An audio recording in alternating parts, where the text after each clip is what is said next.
Mabilis ang tutorial lamang ito, sana makuha ninyo. So punta tayo sa ating Google o Chrome upang mahanap natin yung SSS login, no, sa yung portal niya, yung ayan. So lalagay niyo yung mga information niyo diyan. Tapos punta tayo sa payment reference number.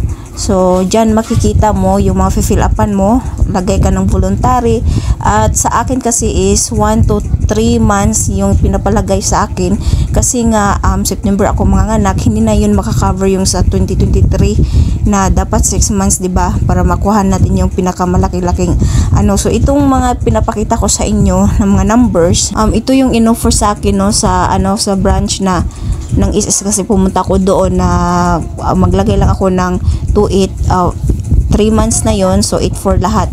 So yung makukuha ko dyan is nasa mga 35k. And then kung hindi kaya sa budget, meron namang ibang option, merong 630 contribution.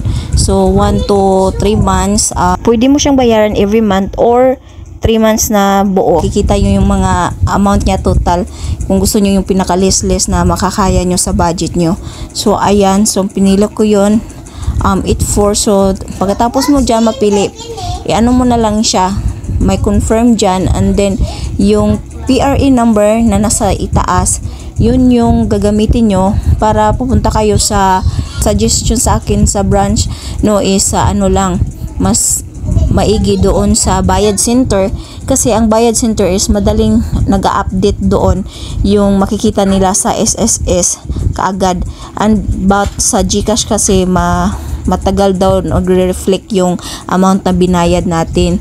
So kapag nakabayad ka na sa bayad center, so mga 1 or 24 hours makikita mo ulit, no, pag buksan mo yung account mo sa SSS, makikita mo na voluntary ka na.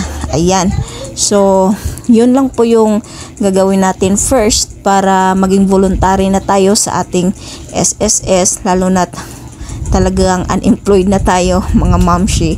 So ayan, sana makatulong ito. Sa next video ko po ay tuturo ko kung paano ang mag-apply sa maternity notification o tinatawag natin na MAT 1.